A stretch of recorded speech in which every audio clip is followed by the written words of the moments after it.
शिवजी ने कहा, पार्वती तू कितनी भोली है, तू जब देखो जब है ना कहीं किसी ना किसी के लिए बोलती ही रहती है। ये कहीं ना कहीं किसी ना किसी रूप में बोलती ही रहती है। देख, अगर राजा भर्तरी ने सब कुछ छोड़ दिया, अभी भी तो इसकी आसक्ति खत्म नहीं हुई। क्या आसक्ति खत्म नहीं हुई प्रभु? देखो, पूरे गांव गांव में जाकर भिक्षा मांग रहा है, पूरे गांव गांव में पहुंचकर भिक्षा मांगकर खा रहा है। यह आसक्ति, शिवजी ने कहा यही तो आसक्ति है। पेट मैंने दिया है तो भरूंगा भी मैं।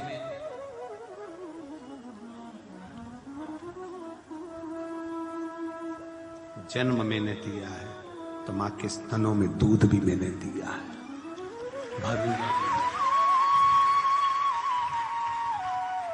इसको आसक्ति रखने की जरूरत नहीं है शंभू, इसको आसक्ति रखने की जरूरत नहीं है। पार्वती जी ने फिर राजा भर्तरी से फिर कहा कि तुम अभी भी आसक्ति में डूबे हो, इसलिए तुम्हें महादेव नहीं मिल पा रहा। कोई कोई एक पशुपति व्रत करता है और उसका काम हो जाता है, कोई कोई 2 पशुपति व्रत करता है उसका काम हो जाता है, और कोई कोई ऐसा भी है कि कर रहा है, 1 बार कर लिया, 2 बार कर लिया, तो भी महादेव ने मेरी सुनी नहीं। तो कारण क्या है? आप आए नहीं, सुबह हो गई, मेरी पूजा की थाली धरी की धरी रे। कारण क्या था? किस कारण से नहीं आए, क्यों नहीं आए, जरा मालूम तो पड़े। आखिर भगवान क्यों नहीं आ रहा, क्यों नहीं सुन रहा, किस लिए नहीं सुन रहा?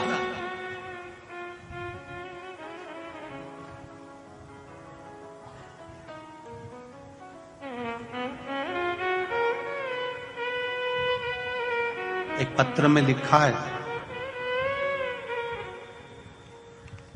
कि हमारे परवहनी में, किसी बहन ने लिखा है कि हमारे परवहनी में कथा हो जाएगी, ये हमने सोचा नहीं था। सांसद जी पे शिव जी की कृपा ऐसी हो गई जिन्होंने परवहनी में कथा करवाई। ये पत्र में लिखा एक बहन ने, सोचा नहीं था। वो लिख रही है कि हमने तो शंकर जी से कहना चालू कर दिया था, शिव जी को 1 लोटा जल चढ़ाते, भगवान देवादिदेव महादेव से प्रार्थना करते, शिव जी से निवेदन करते। शंकर भगवान से कहते हैं, भगवान शिव से कहते हैं, भगवान शिव से प्रार्थना करते।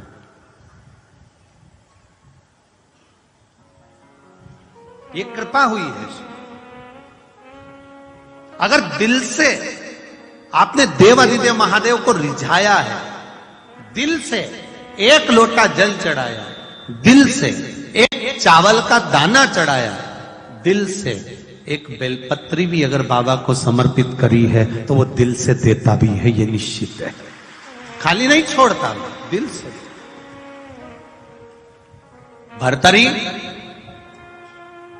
तुम्हारी भक्ति का अभी विश्वास दृढ़ नहीं हुआ है, तुम्हारा भरोसा पक्का नहीं हुआ है। तुमने जब भरोसा पक्का कर लिया, जब तुम्हारी भक्ति दृढ़ हो गई, भरोसा निश्चित हो गया, तो ये निश्चित है कि शिव आपको मिल जाएगा, शंकर आपको प्राप्त हो जाएगा।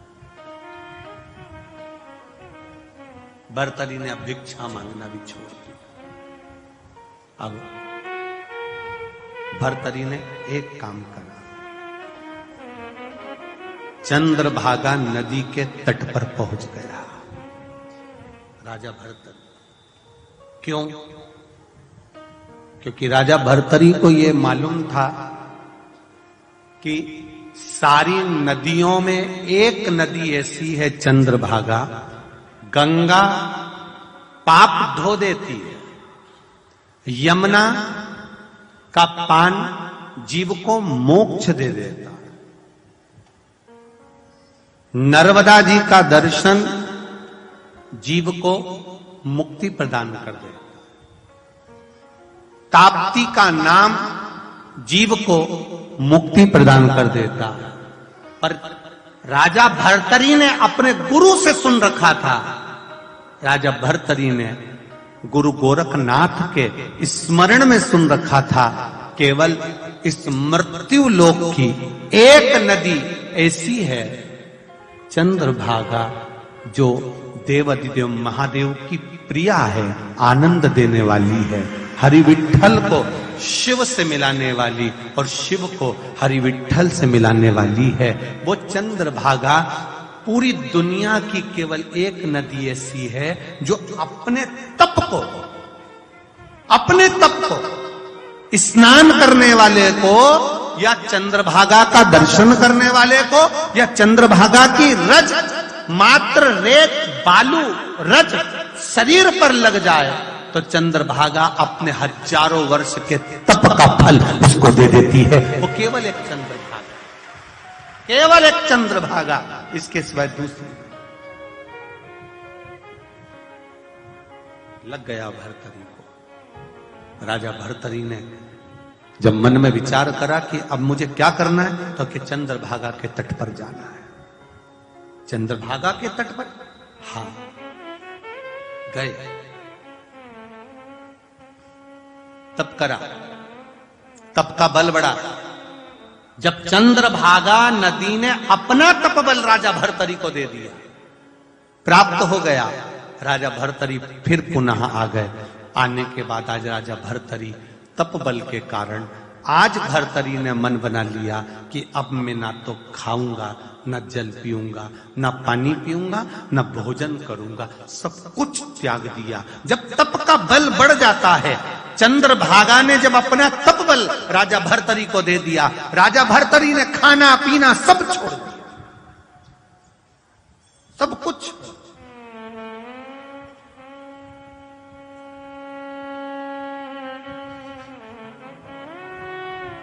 धन्य है परवणी वालों, कल आपने कहा था कि हम चंद्रभागा का दर्शन कर कर आए हैं, हम चंद्रभागा का स्नान कर कर आए हैं। धन्य है आप, हजारों लाखों लोगों ने, जितने लाखों लोग, लाखों भक्त शिव महापुराण की कथा परभणी में सुन रहे हैं, आप लोगों ने कभी जिंदगी में एक बार अगर चंद्रभागा का दर्शन किया है, चंद्रभागा के तट पर पहुंचे हो, चंद्रभागा का मात्र स्पर्श किया है, तो उसका तप बल आपको प्राप्त हुआ है। और आज भोलेनाथ ने ऐसी कृपा कर दी कि आपके शरीर का तप बल जो चंद्रभागा ने आपको दिया, वो तप बल का दर्शन आज इस व्यासपीठ के माध्यम से हमको करने को मिल गया। ये शिव का, ये शिव की कृपा, ये शंकर की उदार, ये शंकर की कृपा।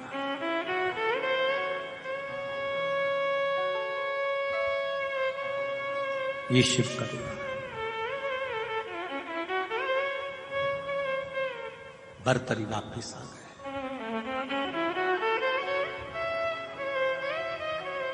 और राजा भर्तरी जब वापिस लौट कर आए,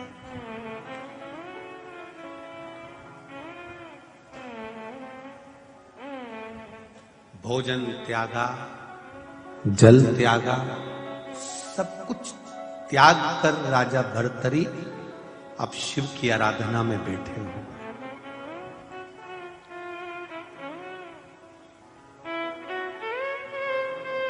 कई दिन निकल गए, कई दिन निकल गए। राजा भर्तरी ने भोजन नहीं किया, पानी नहीं पिया। अब राजा भर्तरी को भूख लगी है, अब लगी भूख प्यास। बहुत ध्यान देना इस कथा की ओर। चंद्रभागा शिव महापुराण कथा जो परवणी में चल रही, उस पर जरा ध्यान देना। लाखों की भीड़ में आप ऐसा नहीं हो कि शिव कथा को थोड़ा सा छोड़ दो। स्मरण करना, व्यक्ति को भूख कब लगती है, प्यास कब लगती है। कथा में 4 बजे शाम को कथा चालू होती है और सुबह से लोग जगह संभाल कर बैठ जाते हैं, उनकी भूख प्यास कहां चली जाती है। कथा सुनना है, कथा सुनना है, कथा सुनना है, कथा सुनना है, कथा सुनना है, कथा सुनना है, कथा सुनना है। भूख प्यास नहीं लगती। छोटे छोटे बच्चों को लेकर माताएं कथा में बैठी हुई हैं, पर बच्चे, एक बच्चे की आवाज यहां पर आ जाए तो देख लीजिए, कोई सुई भी गिर जाए तो आवाज समझ में आ जाए, कितना कितना साइलेंट है। कथा की ललकता, तुम्हारा चित्त, तुम्हारी वृत्ति, तुम्हारा मन कथा में रमा हुआ, तुम्हें लग रहा है शिव मिलेगा, शंकर मिलेगा, आए। फिर वही वाली बात आ गई, बच्चे को जब रोटी नहीं खाता तो कहते हैं ना बाबा, बस बच्चा एकदम रोया है, रो रहा है, चुप हो जाएगा, बाबा बाबा आ जाएगा, बच्चा चुप, उसने देख लिया अभी तक नहीं आया, फिर क्या करेगा, फिर रोएगा, रोएगा तो फिर मां ने कह दिया बाबा आ जाएगा, चुप। कितनी सोचने वाली बात है कि बच्चा रो रहा है और उसको कह दो कि बाबा आएगा तो बच्चा चुप हो जाता है। उसी तरह संसार में दुख आए तो कह देना मेरा बाबा आएगा, दुख समाप्त हो जाएगा, थोड़ा आराम मिलेगा, चित्त को, वृत्ति को, मन को थोड़ी शीतलता का अनुभव होगा, थोड़ा आनंद का अनुभव होगा, थोड़ा आनंद अपने आप प्रकट होता चले जाए।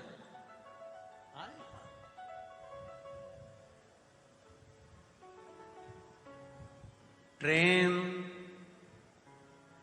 स्टेशन पर 2 घंटे की देरी से चल रही है, आएगी पक्का। अब तुम स्टेशन पे चले तो गए हो, तुमने कहा 2 घंटा ही तो है।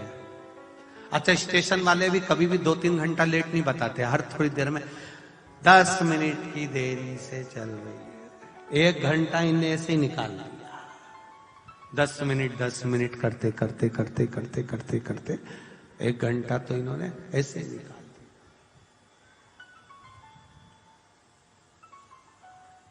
फिर धीरे धीरे धीरे धीरे धीरे धीरे 3 घंटा निकाल दिया, आ रही है, आ रही है, आ रही है। तब फिर सम्मुख में आई, बैठे, तब मन में धैर्य बंधा, जिससे थोड़ी देरी हो सकती है मेरे देवाधिदेव महादेव को आने में। अगर दुख भारी है तो काटने में थोड़ा समय लग सकता है। भगवान मालिक है जी, थोड़ा साउंड ठीक करिए ना बाबा।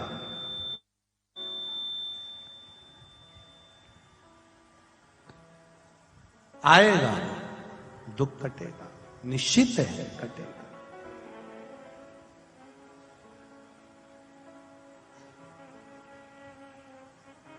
बस उसकी बाट जोना, उसका इंतजार करना, और जब हम उसका इंतजार करेंगे, बाट जोएंगे, ये निश्चित है वो हमें मिलेगा। मैंने तेरे ही भरोसे, ओ बाबा तेरे ही भरोसे, हवा बिच उड़ते जा और हटो छटीला में खड़ी जावागी, भोले मैं तेरी पतंग, शंभो मैं तेरी पतंग। आएगा वो, निश्चित है आएगा, पहुंचेगा।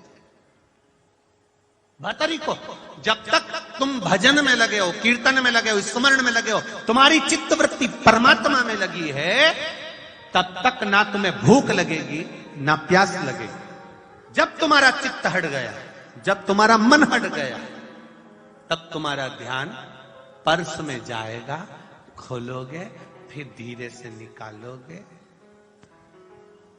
मलोगे, फिर भजन का इंतजार करोगे। महाराज जैसे ही भजन गाएगा, फटकी लगाओगे, महाराज जी बोले हार हार, बस वो इंतजार, मतलब मन हटा, पटरी पे से तुम्हारी चित्त वृत्ति हटी, तुम्हारा ध्यान हटा, फिर तुम्हें पर्स में याद आया कि मैं लौंग लेकर आई थी, मैं सुपारी लेकर आई थी, मैं इलायची लेकर आई थी, मैं टॉफी लेकर आई थी। फिर धीरे से खोल के तुरंत आया याद। और वो कब आया? जब तुम्हारा ध्यान हट गया। भर्तरी को भूख कब लगी? जब उसका ध्यान हट गया।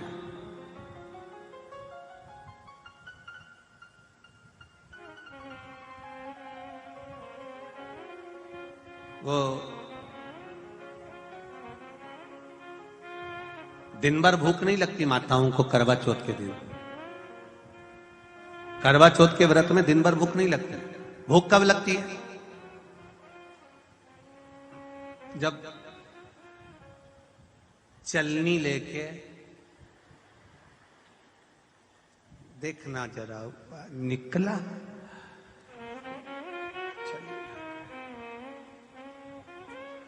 तब तुमने चलनी में चांद देख लिया, पति का मुख देख लिया, अभी भी थाली में इंतजार कर रही है कि इसमें पानी रखा है, पिला दो।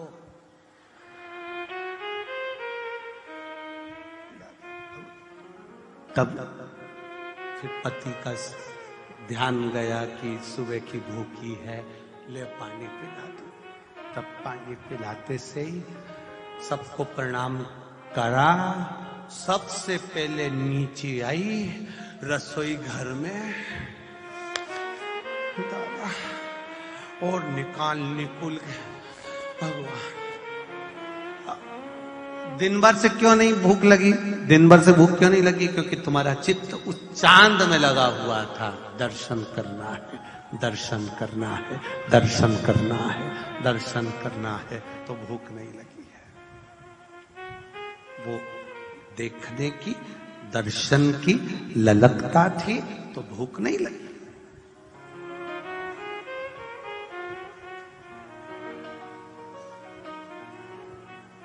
यहां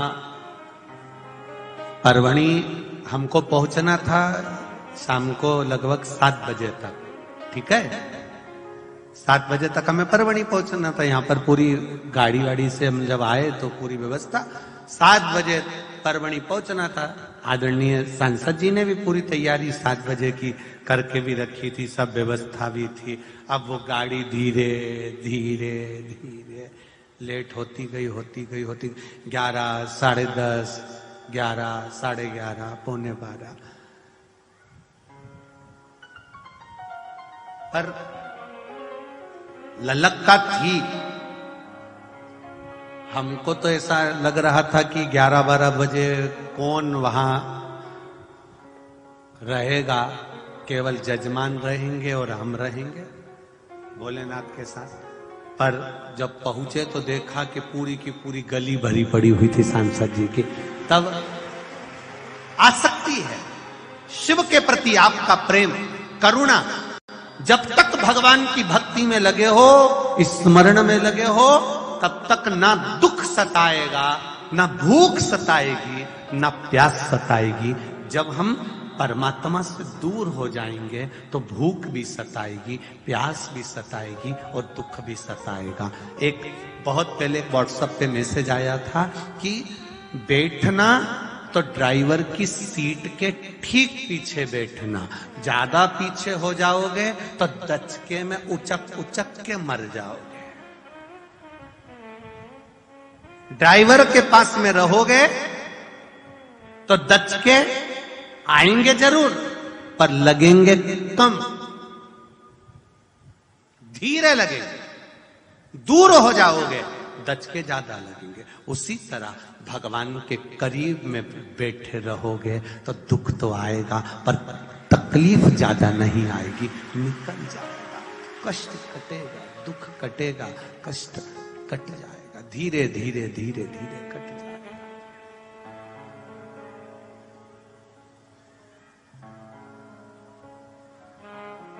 दुख कटेगा, तकलीफ कटेगी। भर्तरी को भूख लगी। भूख लगी तो उसने सोचा अब क्या करूं। चिता जल रही थी, मुर्दे को लेकर आए थे तो उसको पिंड दिए थे। दो पिंड मुर्दे के पास में, जलती हुई चिता के पास में पड़े हुए थे।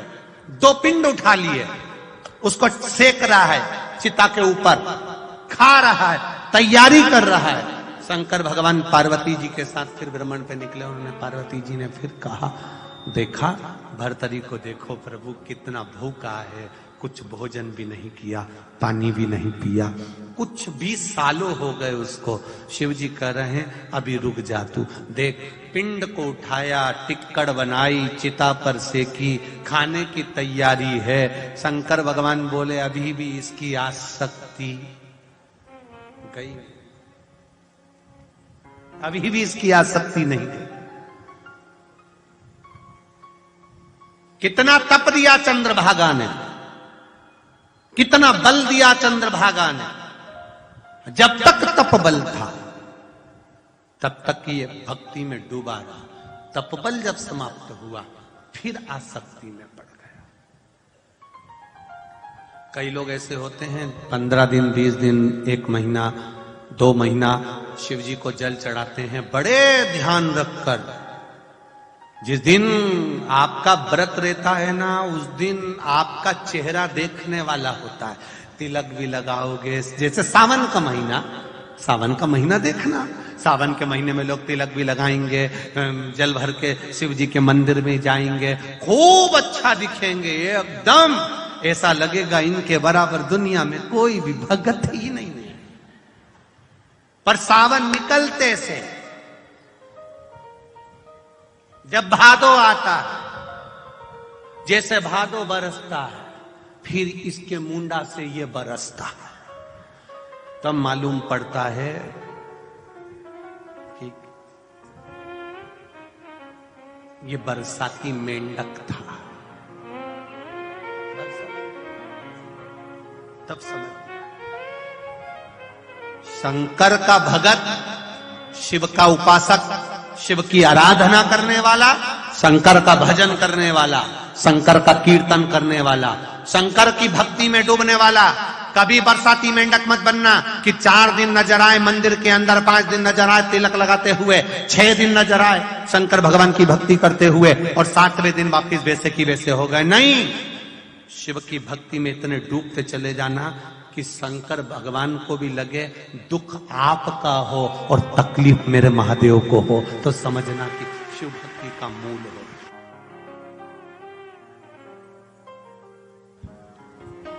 तब समझना कि भगवान शंकर की भक्ति का मूल, भगवान शिव भक्ति में डूबे हो आप, तब समझिए।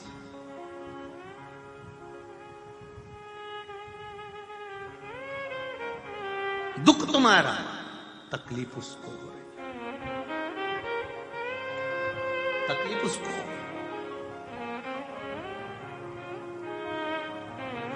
महाराज, अंत समय प्रभु आना पड़ेगा, वचन दिया तो निभाना पड़ेगा। आए ना आए प्रभु कुटुंब कबीरा, अंत समय प्रभु आना पड़ेगा, वचन दिया तो निभाना पड़ेगा। ओ अंत समय प्रभु आना पड़ेगा, वचन दिया तो निभाना पड़ेगा। महाराज, कोई आए ना आए, आपकी चित्त वृत्ति अगर परमात्मा में रमी हुई फिर वो आए निश्चित है। शिव कथा कर रहे हैं, टिक्कड़ बन के तैयार हुए। पार्वती जी ने कहा अब तो कृपा कर दो। शिव जी कहे अब कृपा करने का समय आ गया, रुक, चल मेरे साथ। शंकर पार्वती ने बुजुर्ग का रूप ले लिया, बुढ़े का रूप धारण कर लिया। बुजुर्ग का रूप लेकर एक वृद्ध बनकर शंकर पार्वती भर्तरी के सामने खड़े हो गए। भूख लग रही है। राजा भर्तरी, हमको भोजन दे दीजिए। राजा भर्तरी, हमको भूख लगी है, भोजन दीजिए।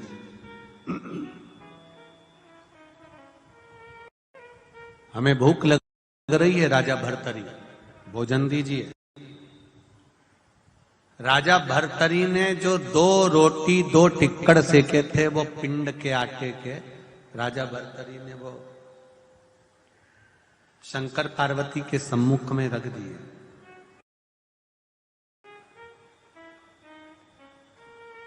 ले आप दोनों खा लीजिए, ये लो आप खाइए।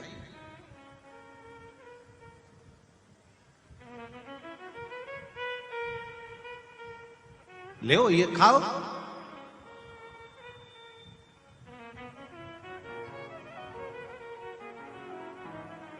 शंकर भगवान ने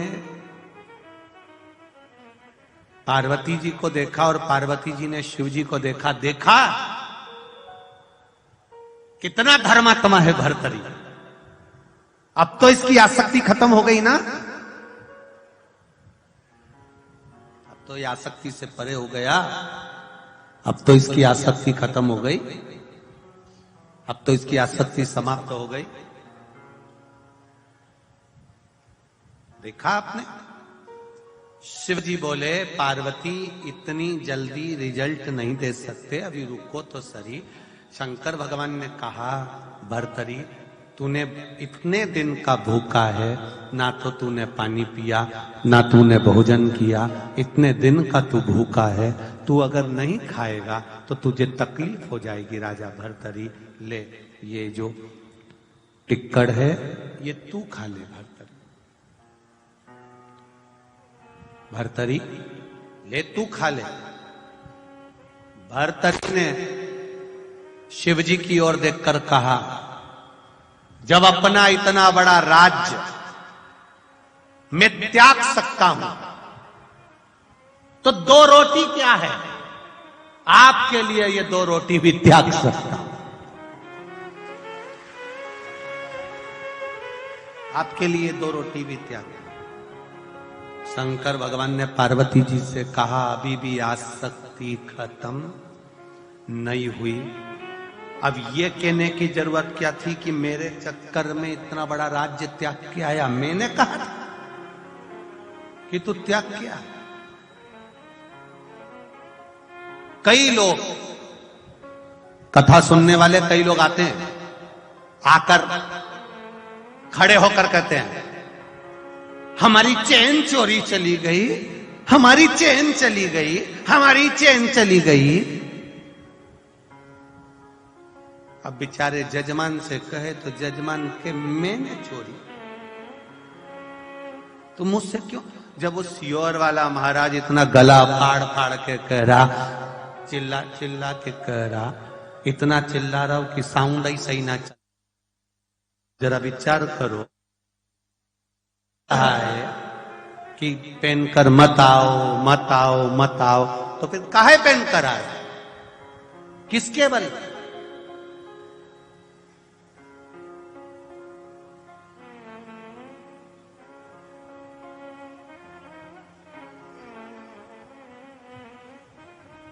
शिवजी ने कहा अभी इसकी आसक्ति खत्म नहीं हुई,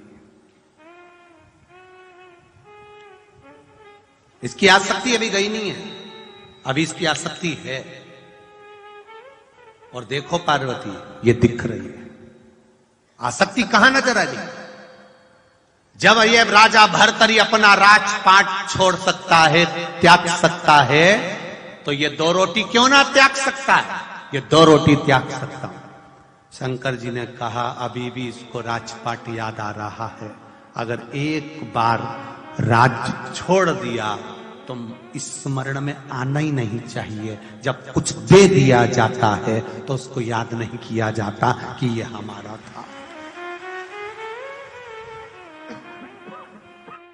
याद नहीं किया जाता उसको देने के कि ये हमारा था। कई लोगों की आदत रहती है देने के बाद 50 बार कहकर पुकारते, 50 बार। भूल जाओ। करने के बाद भजन करा, कीर्तन करा, मंत्र जाप करा, नाम जाप करा, स्मरण करा, दान दिया, पुण्य करा, सत्कर्म करा, जो तुमने अच्छा किया उसको करने के बाद भूल जाओ। फिर दुनिया के लोग याद रखें तो एक आनंद का विषय। आज कोई बता रहा था कि गुरुजी हमें ना तो सांसद जी के किसी परिवार वालों ने बताया, ना हम मिलते भी नहीं। आप कभी पूछो, ये सांसद जी बैठे हो, इनकी धर्म पत्नी बैठी हो, उनके बच्चे बैठे हो, बेटा बेटी, तो इनसे पूछना। सीवर वाला महाराज, उनके कमरे से 2 दिन हो गए, पूछना उनसे क्या उनके कमरे से बाहर आए 1 मिनट के लिए भी? कभी इनके बच्चों से पूछना, बता देंगे कि कथा करने के लिए बाहर निकलते हैं, आए, कथा करी, यहां से जाने के बाद अपने कक्ष में चले जाते हैं, श्री शिवाय नमस्तुभ्यम जपना, शंकर जी का भजन करना, बेलपत्री का स्मरण करना, उसकी भक्ति में रमना, बन जाए उतनी देर पाठ करना, पूजन करना, समय समय पर संध्या करना, अपनी भक्ति का स्मरण करना। क्यों समय दें हम किसी को? जो महादेव ने समय दिया है वो उसके लिए दिया है, उसके भजन के लिए दिया। ना इनके बच्चों से बात होती है, ना जजमान से बात होती है, ना इनके यहां लगे हुए कोई गार्ड से बात होती है, पर किसी ने मैसेज करा और सूचना मिली कि गुरुदेव सांसद जी जाधव जी हर साल कई कन्याओं का विवाह करवाते हैं, और गुरुदेव ऐसा विवाह पिता नहीं कर पाता जो सांसद जी करवाते हैं। कम से कम उसमें 400 कन्याओं का विवाह का क्रम होता है, 500 बेटियों का विवाह होता है गुरुदेव। और इतनी सुंदर व्यवस्था रहती है कि जैसा एक बाप अपनी बेटी को विदा करता है, ऐसे ही सांसद जी करते हैं। हमें खुशी, बड़ा आनंद है, बड़ा आनंद।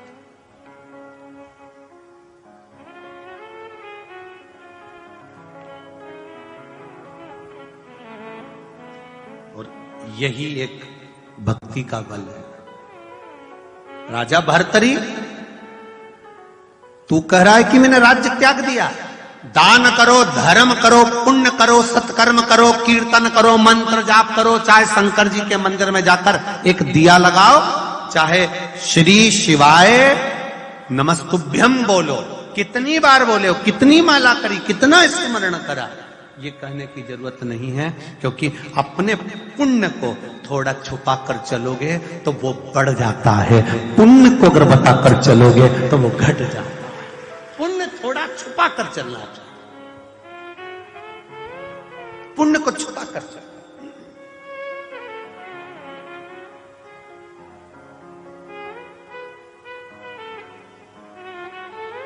और जब पुण्य को तुम छुपा कर चलोगे, पुण्य को तुम छुपा कर चलोगे तो वो अपने आप खिलेगा। इत्र जो होता है ना, उसकी डब्बी को केवल खोला और खोलते से उसमें सुगंध चालू हो जाती है। खोल, बस आप दिल से उसको स्मरण करते। महाराज शिव कथा कह रहे हैं, भगवान शंकर ने पार्वती जी से कहा, पार्वती अभी इसकी आसक्ति रह गई है, आसक्ति समाप्त नहीं हुई है। तब शिव जी नहीं रहे, ना मन में बात आई, तब शंकर भगवान ने पार्वती से कहा, भर्तरी की आंख से आंसू बहने लगे, मेरे भोलेनाथ आप मुझको कभी नहीं मिलोगे। शंकर भगवान ने पार्वती से कहा, अगर ये भर्तरी जाए, 7 नदियों का स्नान कर कर राजा भर्तरी अपने गुरु की आज्ञा को मानकर जब शिव तत्व को भजेगा, शंकर का जब स्मरण करेगा, तो अब भर्तरी पूर्ण तरह से आसक्ति से छूट चुका है, अब मेरा हो जाएगा। जब मेरा हो जाएगा तब इसको किसी के आगे जाना नहीं पड़ेगा, दुनिया के लोग इसके पास में।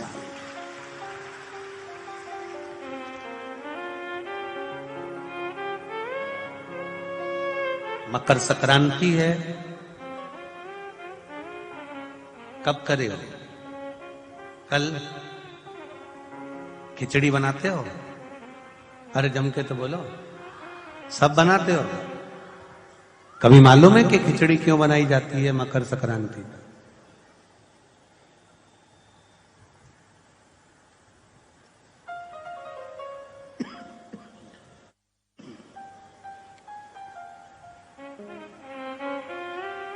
खिचड़ी बनाने का कारण क्या है? वो मकर संक्रांति का दिन था जब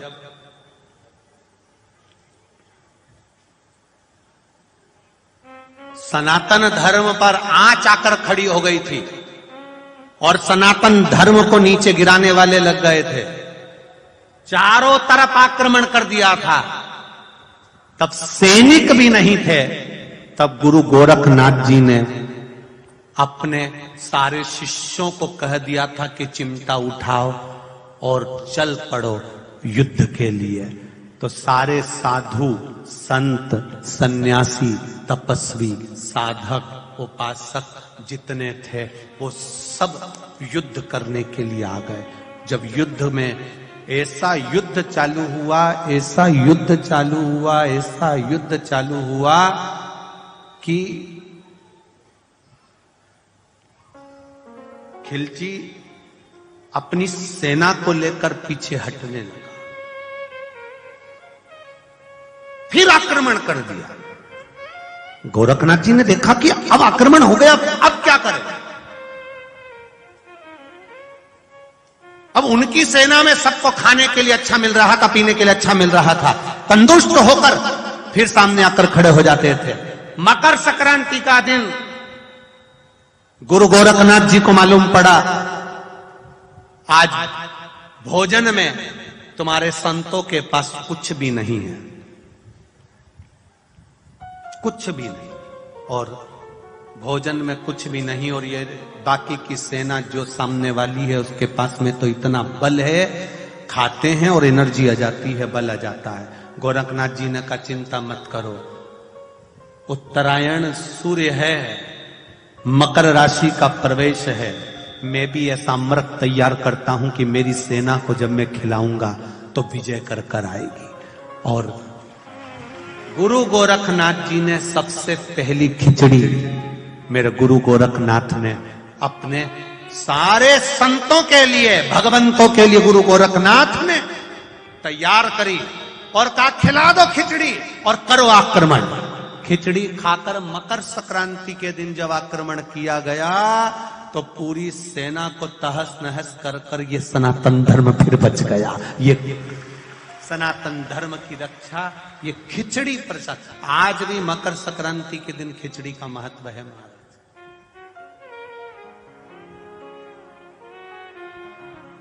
क्यों बनाए, किस लिए,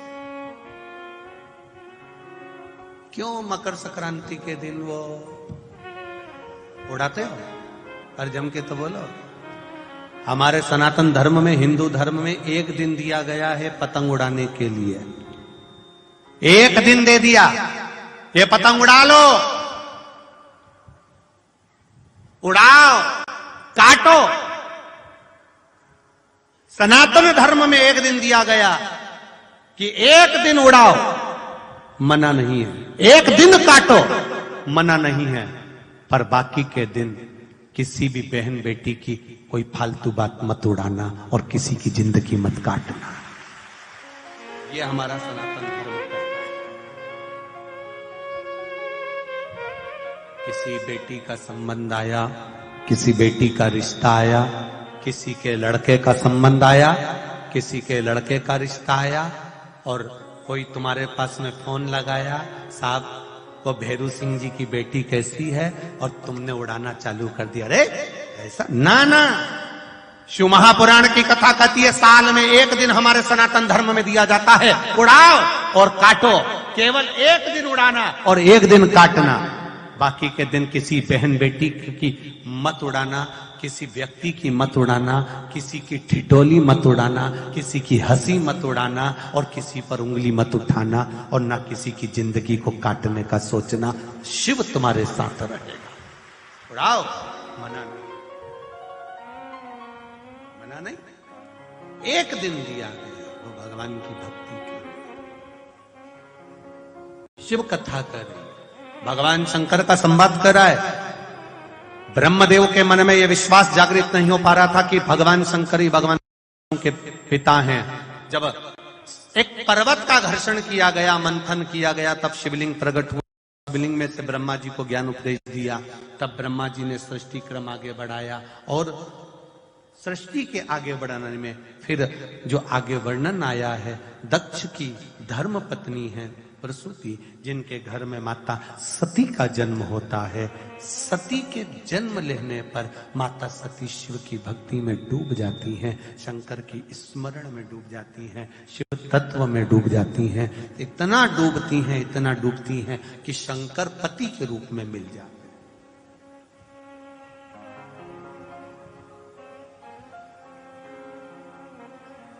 शिव पति के रूप में मिल गए।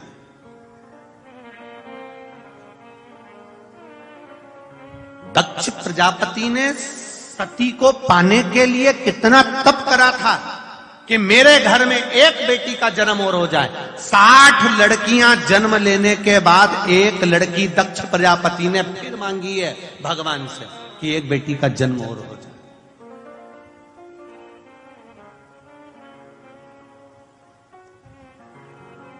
बेटा भाग्य से होता है, बेटी को सौभाग्य से प्राप्त होती है। भाग्य का भी 100 गुना करना पड़ता है, तब जाकर बेटी का जन्म होता है अपने घर में। 2 मित्र मिले, दोनों मित्र सालों के बाद मिले। बहुत जब कुंवारे थे तब मिले थे, अब शादी हो गई, बच्चे हो गए, दोनों मिले। एक मित्र ने दूसरे मित्र से पूछा, शादी हो गई? हो। कितने बच्चे हैं? मेरे 2 लड़के हैं। 2 लड़के? अरे वाह। कहां रह रहे हो आजकल? बस पुणे में रह रहा हूं। पुणे में कहां रह रहा हूं? मंगलवार पेट में रह। ओहो, बहुत बढ़िया। जॉब है? हाँ, बहुत बढ़िया। अच्छा पैकेज में कह दे अपना तो बढ़िया। और तेरे क्या हाल चाल है? मैं तो यहीं गांव में रह रहा हूं। अच्छा, शादी हो गई? हो। कितने बच्चे? मेरी 2 लड़की है। लड़की? 2 हाँ, 2 लड़की। अच्छा। मित्र बोला, अच्छा हुआ भगवान ने मुझे 2 लड़के दिए।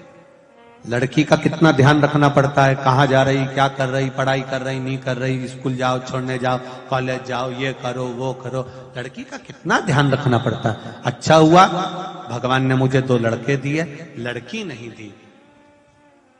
लड़की का पिता जो सामने खड़ा था, दोनों बेटियों का हाथ पकड़ा हुआ था। ये मेरी 2 बेटियां हैं।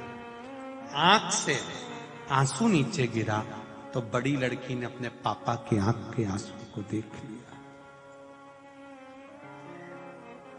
बड़ी लड़की ने जब अपने पापा की आंख का आंसू देखा, देखकर सामने वाले अंकल का कुर्ता खींचा और कुर्ता खींचकर कहा, अंकल आप कहते हो भगवान ने अच्छा हुआ आपको लड़की नहीं दी? अंकल मैं कहती हूं भगवान हमेशा लड़की भाग्यशाली को देता है, खोलने को नहीं देता।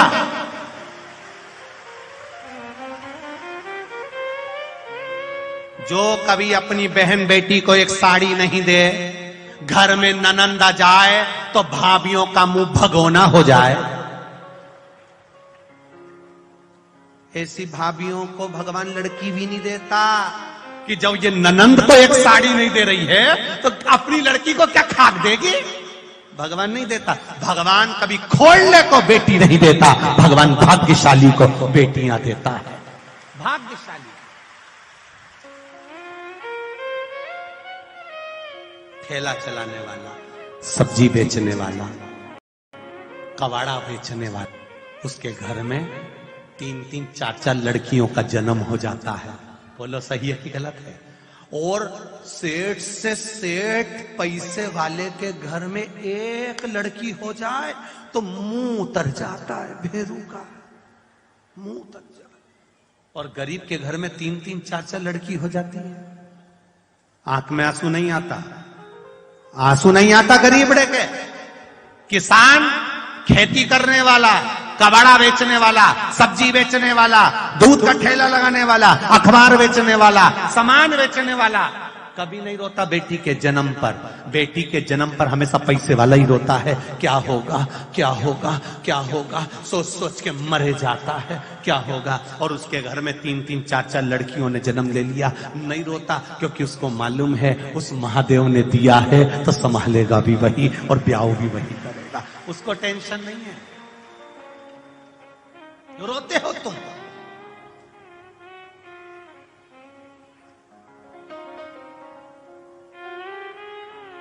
पूरे मराठवाड़ा में, पूरे महाराष्ट्र में, पूरे महाराष्ट्र में जितनी धन की कमी नहीं है, जितनी संपदा की कमी नहीं है, जितनी वैभव की कमी नहीं है, मराठवाड़ा महाराष्ट्र में सबसे ज्यादा कमी है बेटियों की कमी है।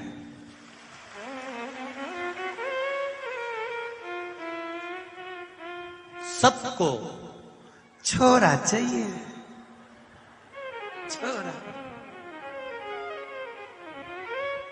बस एक टावर हो जाए। क्या बोलते, डी करा नहीं, महाराष्ट्र में क्या बोलते, मुलगा। पेट झूठ बुलवाएगा, कपट करवाएगा, बेईमानी करवाएगा, छल करवाएगा, अपशब्द कहलवाएगा। पेट कहीं ना कहीं इसको भरने के लिए बेईमानी करवा सकता है, झूठ बुलवा सकता है, छल करवा सकता है, कपट करवा सकता है, बेईमानी करवा सकता है। पेट कपट करवा देगा, झूठ बुलवा देगा, पाप करवा देगा, और पाप करवाने के बाद में भोगना पेट को नहीं पड़ेगा, भोगना इस पीठ को पड़ेगा, भोगना इस पीठ को पड़ेगा।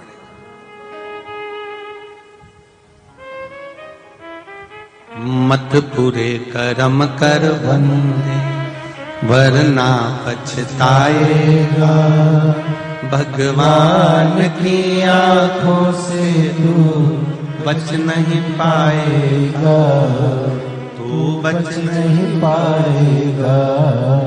अरे ओ अज्ञानी मत करना दानी, तेरे कर्म का फल भी तू ही पाएगा, जैसा किया तूने तेरे आगे आएगा। मत बुरे कर्म कर बंदे वरना पछताएगा, भगवान की आंखों से तू बच नहीं पाएगा, तू बच नहीं पाएगा। ये पेट पाप करा देता, पेट छल करवा देता, पेट बेईमानी करवा देता, पेट कपट करवा देता। पेट का काम है पाप करवाने का, झूठ बोलने का, कि कैसे भी मैं भर लूं अपने पेट को।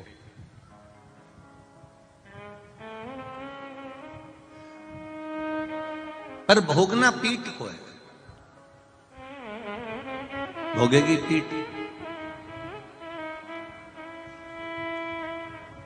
और पीठ जब भोगती है तो सोचती है कि मैंने ऐसा क्या कर्म करा जो मुझे भोगना पड़ रहा। इधर का पीठ सोचती है कि मैंने कौन सा कर्म कर दिया जो मुझे भोगना पड़ रहा। कारण क्या है? पर पीठ को यह मालूम नहीं है कि पेट ने झूठ बुलवा दिया है, पेट ने बेईमानी करवा दी है, पेट ने छल करवा दिया है, पेट ने प्रपंच करवा दिया है।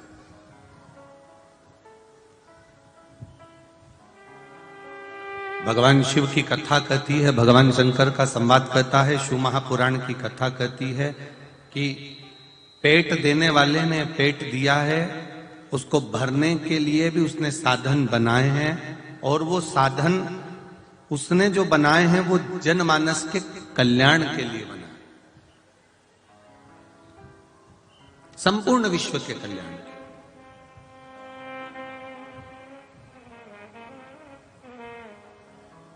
इस पेट को कैसे भरा जाए, बिना कपट के, बिना बेईमानी के, बिना प्रपंच के, बिना छल के, इस पाप के रोग को कैसे मिटाया जाए। जैसे दवाई का पर्चा मेडिकल वाले पढ़ लेते हैं, उसी तरह आपकी जिंदगी का पर्चा मेरा महादेव पढ़ लेता है।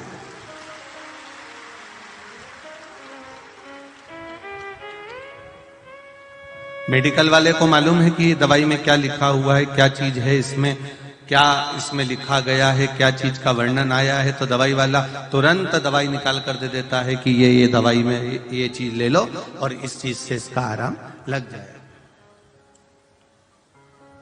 जैसे मेडिकल वाला भी कहता है, आपने जाकर कह दिया कि साहब हमारा पेट दुख रहा है, हमारा सिर दुख रहा है, हमको ये तकलीफ है, हमको ये कष्ट है, तो उसने दवाई निकाल कर दे दी, उसने दवाई निकाल कर आपको दी। उसी प्रकार से जैसे आपने कहा कि मुझे एसिडिटी हो रही है, गैस बन रही है, मेरा सिर दर्द हो रहा है, मेरे पीठ में दर्द हो रहा है, मेरे हाथ में दर्द हो रहा है, मेडिकल वाले ने केवल सुना और सुनकर आपको दवाई निकाल कर दे दी, और आपने वो दवाई मेडिकल वाले से पूछा इसको कैसे लेना है, उसने कहा साहब इसको पानी से ले लेना, इसको दूध से ले लेना, इसको सुबह ले लेना, इसको शाम को ले लेना। उसने समझा दिया, उसने कहा बस मेडिकल वाला पर्चे को देखकर समझ गया कि इसको दवाई चाहिए और वो दवाई किस जगह पर काम आएगी। उसी तरह शिव मेरे भोलेनाथ और मेरा बाबा, मेरा गुरु, सतगुरु, घर के बुजुर्ग, घर के बड़े, माता पिता और घर के जो बड़े होते हैं, बुजुर्ग होते हैं, गुरु होते हैं, या मेरा भोलेनाथ होता है, वो आपके चेहरे की मात्र दशा देखकर पहचान जाता है कि इसको कौन सी दवाई की जरूरत है, ये क्यों दुखी है, इसको क्या कष्ट है, इसको तकलीफ क्या है, इसको कष्ट क्या है।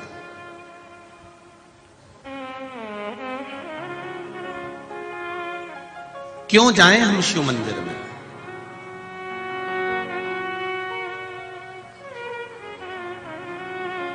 किस लिए?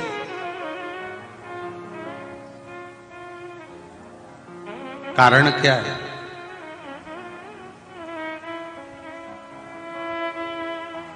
एक नाई की दुकान पर एक व्यक्ति बैठा हुआ कटिंग करवा रहा था।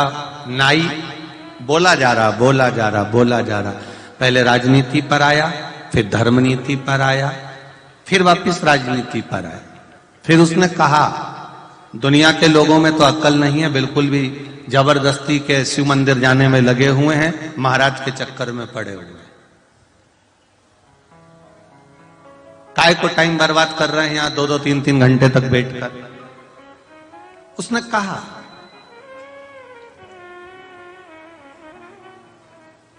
दूसरे ने कह दिया भाई देखो, भगवान की कथा में जाने से, मंदिर जाने से, गुरु के दरवाजे जाने से, परमात्मा की चौखट पर जाने से दुख कट जाता है।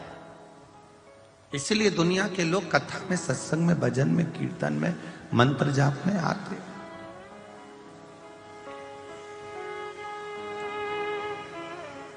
अगर भगवान है,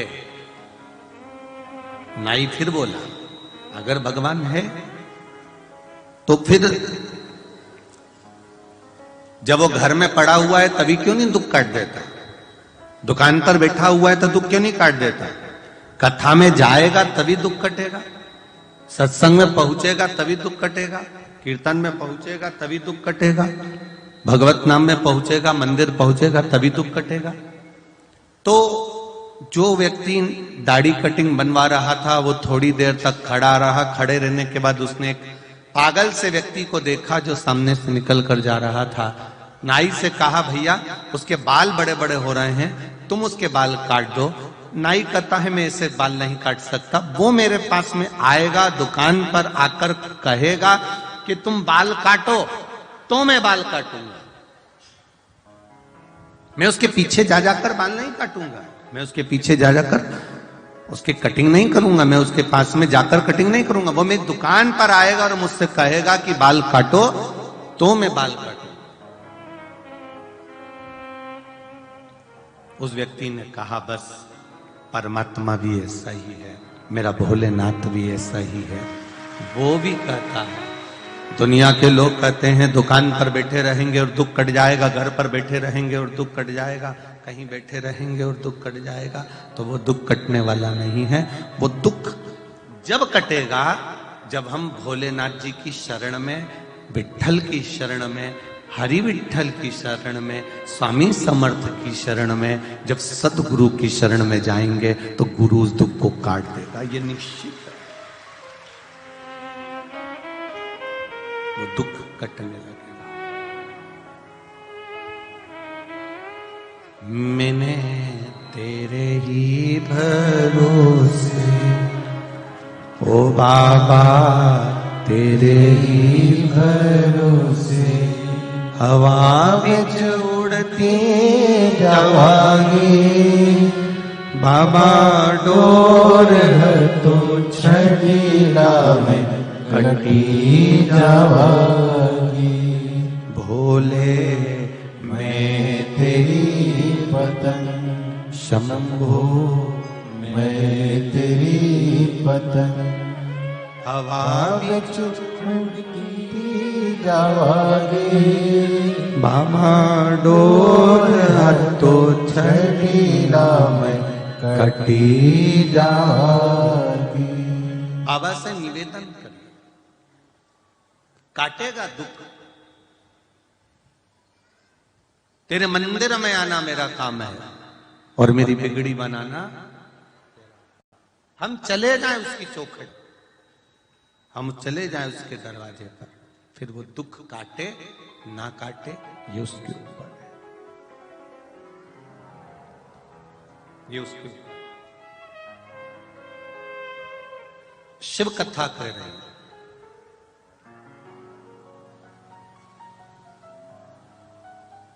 भगवान का भजन भय से मुक्त होकर करिए। भय रखकर कभी भगवान का भजन मत करना। कोई तुमसे कह दे ऐसा नहीं करोगी तो तुम्हें तकलीफ हो जाएगी, तो ये भय वाली बात है, इसको भय कहते हैं। ये भय वाली बात शिव महापुराण नहीं कहते। कई लोग कहते हैं अगर हम इन भगवान का पूजन छोड़ देंगे और इन भगवान का पूजन करेंगे तो भगवान को बुरा तो नहीं लग जाएगा। मतलब तुम्हारे हृदय में कहीं ना कहीं भय लग रहा है, तुमको तुम्हारे हृदय में कहीं ना कहीं भय समाया हुआ है। भय से कभी भगवान का भजन ना करिए, भय से भगवान का भजन नहीं हो सकता। एक बहुत सुंदर बात है, जब आप ट्रेन से सफर करते हो, परवड़ी में स्टेशन है, रेलवे स्टेशन है ना, जब आप ट्रेन से सफर करते हो तो ट्रेन से सफर करते करते मान लो जल्दी जल्दी में आपने टिकट नहीं लिया और आप ट्रेन में चढ़ गए, ट्रेन में आप बैठ गए और आपने टिकट नहीं लिया।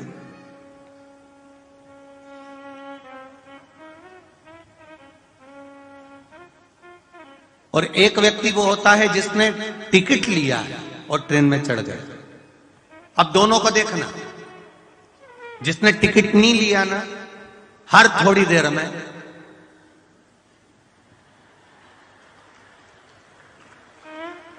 थोड़ी थोड़ी देर में उसको स्मरण रहेगा, थोड़ी थोड़ी देर में वो देखता रहेगा।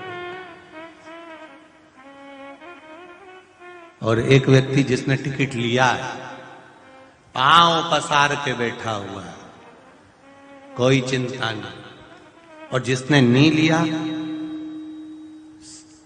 कोई मूंगफली बेचने आया ना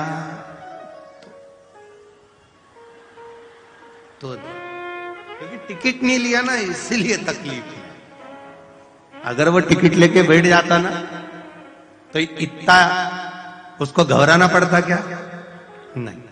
जिसने टिकट लिया, भले वो 25 रुपए का था, 50 रुपए का था, पर उसने लिया, शान से बैठा है, पानी की बोतल खोल के पानी भी डकार रहा है,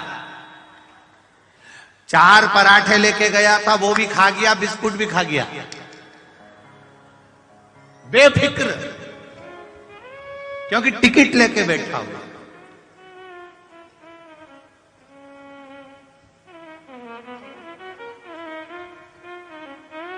और इतनी देर में टीसी आ गया, टिकट चेक कर।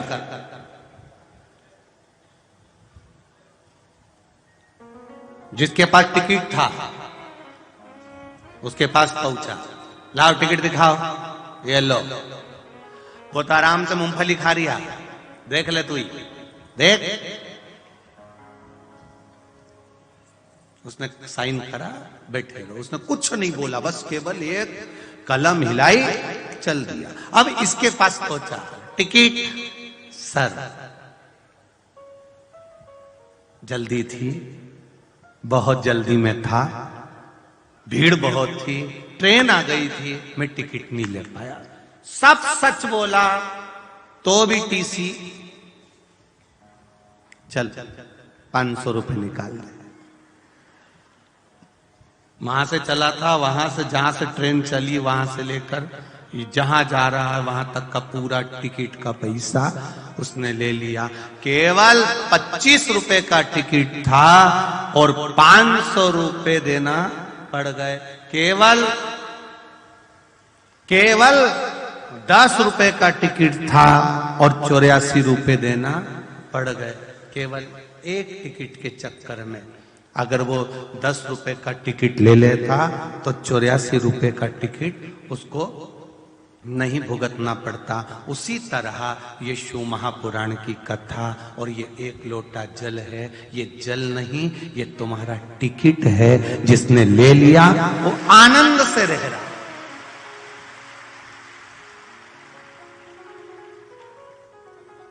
एक लोटा जल जो चढ़ा रहा है महादेव को, जो शिव महापुराण की कथा सुन रहा है, आशा चैनल के सामने बैठा है, फेसबुक यूट्यूब पर सुन रहा है, मोबाइल पर श्रवण कर रहा है, उसने प्रतिदिन का टिकट लिया हुआ है, उसको घबराने की जरूरत नहीं है। बहाना बनाया है। परवड़ी में कथा थी, क्यों साहब तुम्हारे गांव में कथा हो रही है, कथा सुनने नहीं गए? अरे साहब बस पूछो मती, इतना फैला रहा, इतना काम, इतना काम, इतना काम। इन्होंने 10 रुपए का टिकट नहीं लिया, अब मरने के बाद 84 का चक्कर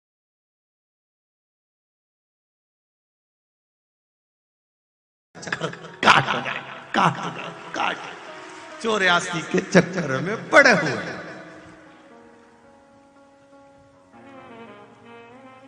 दोनों की दुकान पास में थी, आपकी भी और पड़ोसी की। जो बहाने बनाने में लगा रहा वो 84 के चक्कर काटता रहा। जिसने बहाना बनाया ही नहीं, कमाने के लिए जिंदगी पड़ी है, पूरा जीवन पड़ा है, मात्र 5 दिन की शिव पुराण है, वो भी शाम के समय है। लाख लगाया, पहुंच गया कथा में और बैठ गया कथा को सुनने के लिए, बैठ गया सेवा करने के लिए। उसने सोच लिया था 5 दिन की कथा है, शाम को इतनी गिराकी भी नहीं होती, मेरे को बस बाबा का भजन करना है। 5 दिन अगर मैंने उसको दे दिया तो ये निश्चित है कि मेरा रिजर्वेशन पक्का हो गया, फिर मुझे टेंशन करने की जरूरत नहीं। निश्चित बेफिक्र।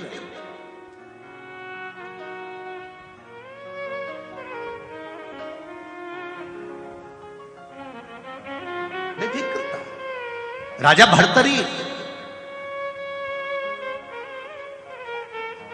भर्तरी जो अपना राजपाट त्याग कर, अपना राजघराना छोड़कर संत बन गए, साधु बन गए, सन्यासी बन गए। राजा भर्तरी स्वयं एक ऋषि का रूप धारण कर लेते। एक बार देवाधिदेव महादेव माता पार्वती के साथ भ्रमण पर निकले और भ्रमण पर निकलते निकलते भर्तरी को देखा तो पार्वती जी आश्चर्य में पड़ गई। कितना तप है इसमें, कितनी साधना है इसमें, कितना तन पर भस्म रमाया हुआ है, जटा जूट बांधा हुआ है और मस्तक पर चंदन लगाया हुआ है। कितनी कितनी तप मुद्रा है, कितनी साधना है, कितना तप है, कितना तप है।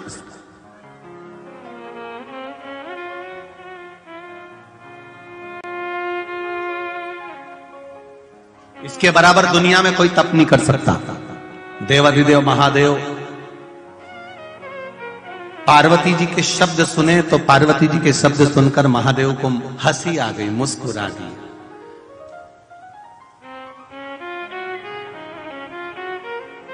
ये माताओं की थोड़ी सी आदत होती है, किसी के घर के भी पर्दे देखकर आकर्षित हो जाती है। इसलिए पति इनको दिवाली के साथ घुमाने नहीं ले जाता, क्योंकि इनकी आदत में ये जरा सा किसी के यहाँ का रंगोली देखी, कितनी बढ़िया है, कितनी बढ़िया है। ये किसी के यहाँ के पर्दे देखे, इन्होंने तुरंत देख लिया, कितना बढ़िया, कितना बढ़िया। शिव जी हंस दिए, भोलेनाथ जी को हंसी आ गई। पार्वती जी बोली तुम मेरी हंसी उड़ा रहे हो। शंकर भगवान बोले मैंने काहे को हंसी उड़ाई, मैंने तो केवल इतना बोला है भोलेनाथ जी की राजा भर्तरी ने अपना राजपाट छोड़कर क्या संत की मुद्रा धारण करी और कितना भजन कर रहा है बेचारा, कितना भजन कर रहा है। आप प्रसन्न क्यों नहीं होते, आप कृपा क्यों नहीं करते, आप करुणा क्यों नहीं करते।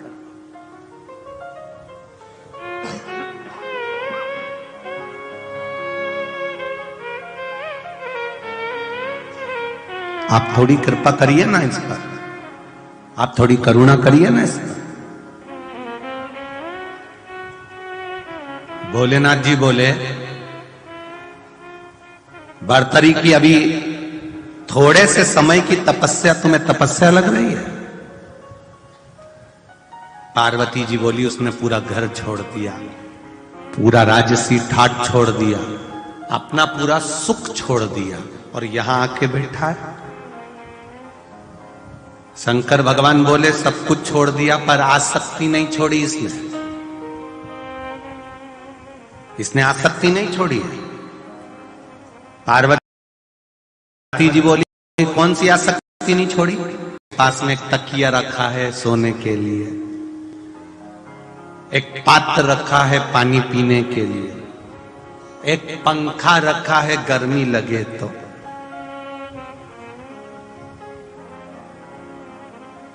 पार्वती जी ने कहा यह आसक्ति है।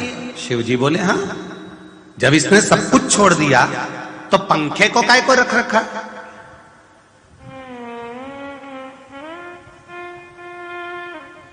जब इसने सब कुछ छोड़ दिया तो पानी का पात्र क्यों रख रखा है। जब इसने सब कुछ छोड़ दिया तो तकिया क्यों रख रखा है। ये तो उसमें की बात है पार्वती, जैसे किसी घर की सास हमेशा अपनी बात में कहती रहती है मैंने तो जब से बहू आई सब कुछ छोड़ दिया, मैंने तो जब से बहू आई सब कुछ छोड़ दिया, मैंने तो बहू आई तब से सब कुछ छोड़ दिया, पर चाबी वो लटकी की लटकी है, वो नहीं छूटी है। बड़ा विचित्र, वो कहते हैं ना कि एक सास बहू में बहुत प्रेम था, इतना प्रेम सास बहू में, इतना प्रेम कि दोनों एक दूसरे के बिना रहे ही नहीं, इतना प्रेम था। शायद परभणी की होगी, दोनों में इतना प्रेम था। अब दोनों में इतना प्रेम कि एक दिन सास के मायके वालों ने कहा जीजी हम हरिद्वार जा रहे हैं, तू भी हमारे साथ हरिद्वार चल। उसने कहा मैं अकेली नहीं जाऊंगी तो बहू को भी लेके जाऊंगी। इतने में भाई ने कहा देख अपन लोग बुजुर्ग हैं, बहू नई है, वो युवान कपल बाद में चले जाएंगे, अपन बुजुर्ग पहले चलते हैं। और सास को राजी कर लिया। सास बहू दोनों गले लगकर रोने लगी, मम्मी मैं तुम्हारे बिना कैसे रहूंगी अकेली। अरे बेटा मैं 3 दिन में वापिस आ जाऊंगी। सास चली गई, बहू घर में रह गई। ट्रेन में बैठ गई सास,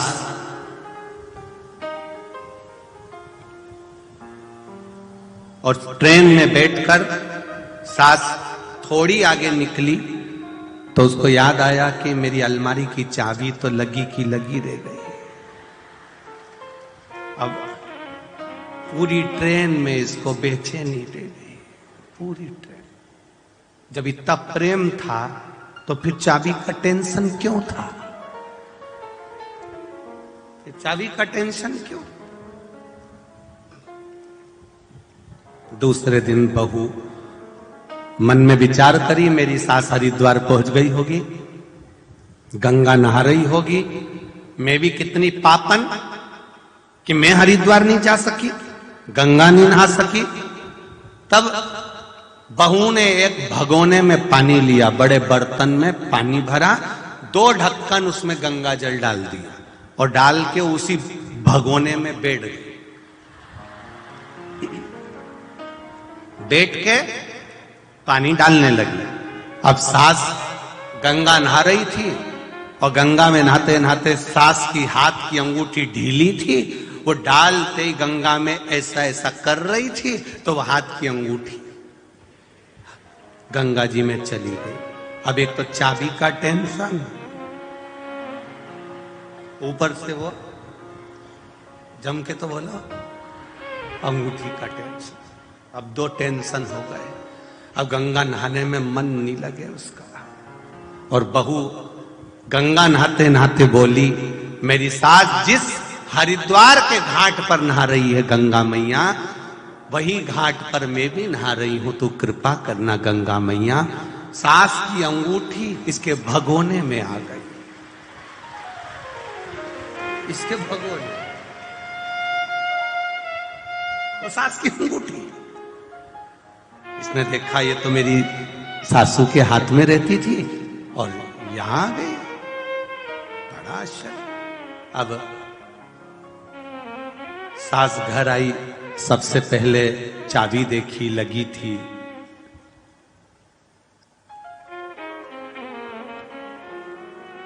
बहू के हाथ में अंगूठी देखी। सास ने पूछा, बेटा ये अंगूठी तो मेरे हाथ की है, तेरे पास कैसे आ गई? बहू ने कहा, मैं आप गंगा जी नहा रहे थे तो मैंने भगोने में पानी डालकर 2 ढक्कन गंगा जल डालकर गंगा जी से कहा, जिस घाट पर मेरी सास नहा रही है उसी घाट के नहाने का पुण्य मुझे मिले। मैं उस घाट पर नहाने का पुण्य मांग रही थी, मुझे क्या मालूम था कि आपकी अंगूठी गिरी हुई मेरे भगोने में आकर रखा गई और वो अंगूठी मुझे मिल गई। सास ने बहू को गले से लगा लिया कि हरिद्वार नहाने का फल जो मुझे मिला उससे दुगना फल तुझे केवल गंगा जी का स्मरण करने से प्राप्त हो गया। मन चंगा, जम के बोले तो कठोते में, मन चंगा है तो कठोते में गंगा है, ये निश्चित है।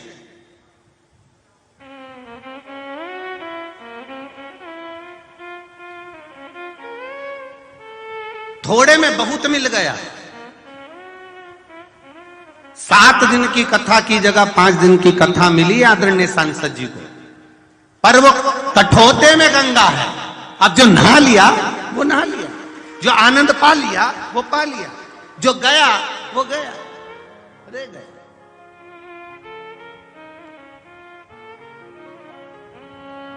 हम जा रहे हैं गंगा नहाने के लिए, हम जा रहे हैं भगवान की कथा सुनने के लिए, हम जाएं शिव महापुराण की कथा सुनने के लिए। हम हर एक व्यक्ति से कहते हैं यहां भीड़ बढ़ाने की जरूरत नहीं है, तुम्हारे मन में विश्वास पक्का हो कि शिव मेरी सुनेगा, मैं जाऊंगी शिव महापुराण में, बैठूंगी शिव महापुराण में, मेरे मन की अभिलाषा मेरा महादेव 3 महीने में पूरी करेगा तो महादेव करेगा, ये निश्चित है, ये निश्चित है उसका कि वो करेगा। एक पत्र आया है, देखिए।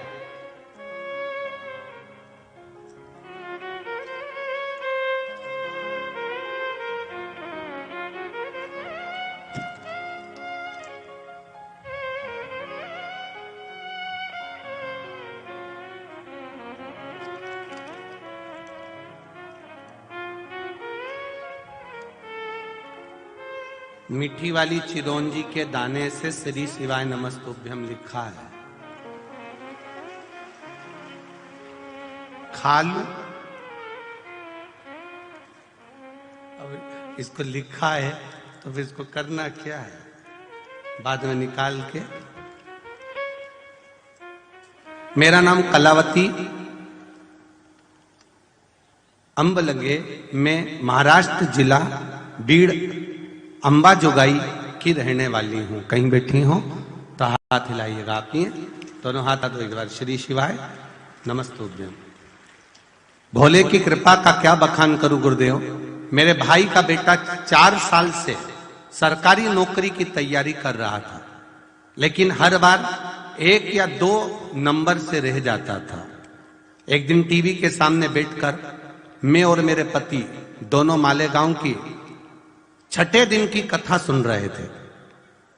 मालेगांव की जब 6ठे दिन की कथा सुन रहे थे तो कथा श्रवण करते समय मैं अपने पूरे दिल से हाथ जोड़कर मेरे पति से एक बात मैंने कह दी कि गुरुजी तो इतना टीवी के सामने कहते हैं कि 3 महीने में बाबा सुन लेता है, 3 महीने में बाबा सुन लेता है, और कहते टीवी के सामने भी बैठकर बोलो तो वो सुनता है। आज मैं भी प्रैक्टिकल करके देखती हूँ और अपने भाई के बेटे के लिए मैंने वहीं पर प्रार्थना करी और कह दिया कि मैं पशुपति व्रत करूंगी, बस उसका जॉब लग जाए, सरकारी नौकरी लग जाए।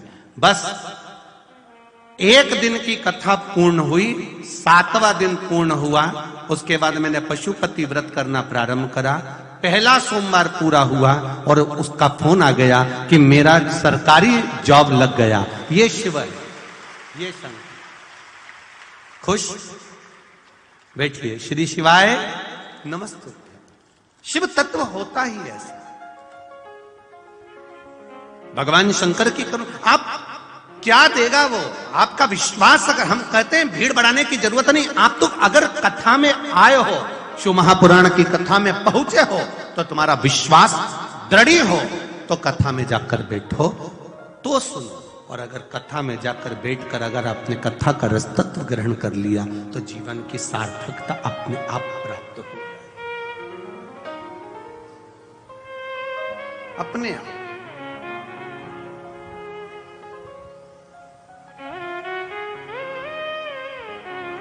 ये परवणी की कथा 17 तारीख को पूरी हो जाएगी। 23 तारीख से शिव महापुराण की कथा 29 तारीख तक गुजरात के श्री राम जी मंदिर, कंजरी, हालोल, पंचमहल गुजरात, पावागढ़ से 3 किलोमीटर की दूरी पावागढ़ वाली माता के नजदीक में शिव महापुराण की कथा 23 जनवरी से 29 जनवरी तक चलेगी। 2 बजे से 5 बजे तक आस्था चैनल पर भी आएगी। कई लोगों ने पूछा गुरुजी वो कथा आप श्री राम शिव महापुराण की कथा बाच रहे हो? हमने कहा उस कथा में केवल हमको ये जानना है कि शंकर भगवान अयोध्या से लेकर लंका तक गए और अयोध्या से लंका तक के बीच में शंकर भगवान की स्थापना भगवान राम ने कितनी बार शिवलिंग का निर्माण करा, कितनी बार उन्होंने पूजन करी, कितनी बार उन्होंने जल चढ़ाया, कितनी बार शंकर भगवान की स्थापना पूरे राम पथ गमन में राम जी को चलने में कितनी जगह पर भगवान राम ने शंकर जी की आराधना करी। उस 23 जनवरी से 29 जनवरी तक की जो कथा है पावागढ़ की, उस कथा का रसतत्व वहां श्रवण कर कर अपने जीवन को सार्थक करना। मिले मौका, प्राप्त हो मौका, सुनो, कथा का रसतत्व ग्रहण करो, कथा के रसतत्व को धारण करो। मिले मौका, उसको अपने जीवन में उतारने का प्रयास करो।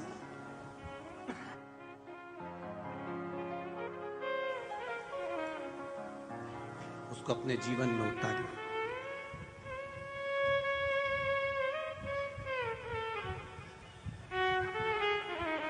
पार्वती जी ने कहा, भोलेनाथ जी आप कह रहे हो कि भर्तरी की आसक्ति नहीं छूट रही।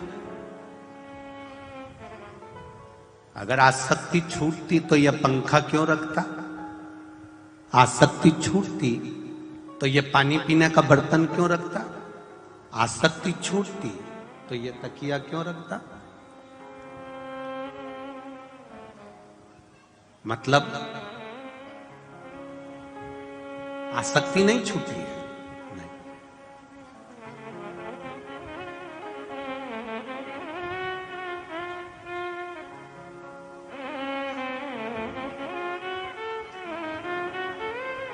महाराज,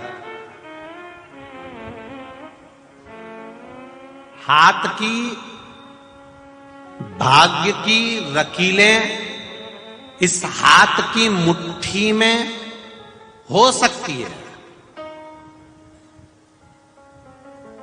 आप इन लकीरों को काबू कर सकते हो, पर भाग्य पर काबू कर सकते हो क्या? नहीं। हाथ की लकीरें मुट्ठी में रखकर तुम लकीरों को काबू कर सकते हो, पर भाग्य को काबू नहीं कर सकते। भाग्य को काबू केवल जिसने भाग्य बनाया है, मेरा महादेव, वही कर सकता। उसकी शरण में जाकर, उसके चरणों में पहुंच, उसकी शरणागति ग्रहण कर, उसके चरणों में पहुंचकर उसको नमन कर। हाँ, उसके चरणारविंद को पकड़ते हैं तो हमें सुख का अनुभव होता है। बहुत शिव महापुराण के कई बातों का बहुत विरोध होता है। आदरणीय सांसद जी, हम लोग कई बार कथा करते हैं तो उसमें कई चीजों का विरोध लोग करते हैं कि शिवलिंग जैसे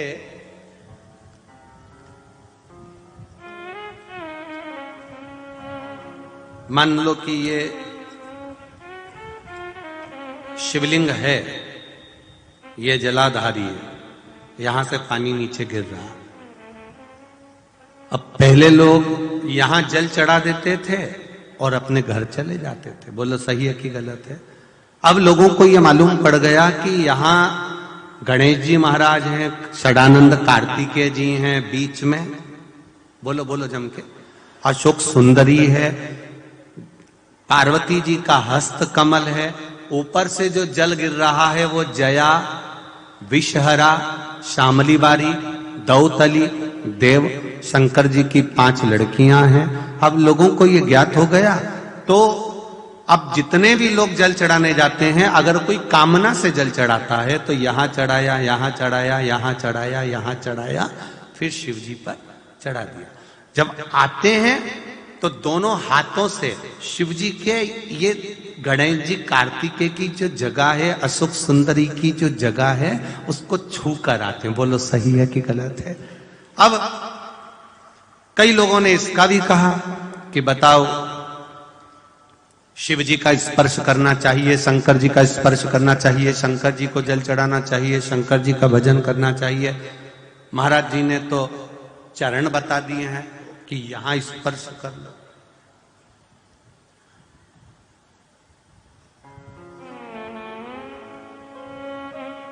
पहले के लोग तो केवल शिवलिंग को जल चढ़ाते थे, स्पर्श करते थे। अब तुमने नई बात कह दी कि नीचे चरणारविंद का तुम स्पर्श करो। इससे क्या होगा? तो हमारा उनसे केवल एक निवेदन है कि पहले जो ट्यूब आते थे, ये लगाने का क्रीम होना आता था, सारा सामान आता था, तो ऐसे चौड़े मुंह की डब्बी आती थी। बोलो सही है कि गलत है? ऐसे चौड़े मुंह की डब्बी। अब ऐसे डब्बी को खोलो, उनमें से ऐसा निकाल, ऐसा हो, ठीक है, और डब्बी को वापस बंद कर दो। अब आज का जो नया जमाना है, उसमें चौड़े मुंह की डब्बी नहीं आती, ऐसा लंबा सा ट्यूब आता है, फिर उसको क्या करना पड़ता, खोलो और नीचे से उसको दबाओ, और जब नीचे से दबाया तो वो झट से निकली ना, बाहर आए ना, फिर उसको पोत लिया। मतलब इससे ये सीखना चाहिए कि नीचे से दबाओ, मतलब चरण पकड़ लो तो चाबी का गुच्छा।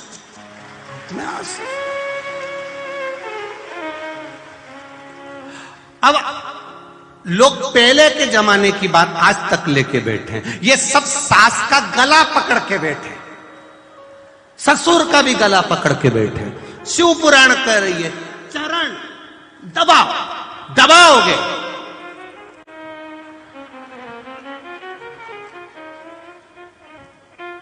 अब तुम तो गला दबा रहे हो उनको, बात बात में तुम चुप बैठे रहो, तुम चुप बैठे रहो, मुंह बंद कर रहे हो, तो वो चौड़ा मुंह का डब्बा। अब तुम कल से प्रैक्टिकल करना, अब तुम रोज शाम के टाइम, रोज शाम के टाइम चरण दबाना, सास इतनी खुश हो जाएगी कि एक दिन उसके मुंह से भवक निकल जाएगा, मेरे पास अंगूठी रखी है 3 तुझे दे दूंगी। वो निकला, तुरंत बाहर निकल गया हो, तुरंत। अब पहले का जमाना था तो शिवलिंग का स्पर्श करते थे, अब आज का जमाना है तो हमने चरण पकड़ लिया। मतलब यहां गणेश जी है, अशोक सुंदरी है, कार्तिक है, जब इनको पकड़ेंगे तो शंकर भगवान हमको भी अपनी औलाद समझेंगे, औलाद समझेंगे तो कृपा कर भी देंगे। ये निश्चित है, ये शिव तत्व की निश्चितता, ये शंकर की उदारता, ये करो। मेरे भोले तेरा सहारा है, मेरी नैया का तू किनारा है, मेरी नैया का तू किनारा है। आप उसके चरण जब पकड़ेंगे, आप चरणारविंद जब पकड़ेंगे तो सुख का अनुभव होगा। राजा भर्तरी ने आसक्ति नहीं छोड़ी है, राजा भर्तरी अगर आसक्ति छोड़ देता तो शिव मिल जाता। हम भी ऐसे ही हैं, हमारी आसक्ति नहीं छूट रही। कई लोग कहते हैं इतने सारे पर्चे आते, सबका काम होता है, हम क्यों रह जाते। एक पत्र आया, देख,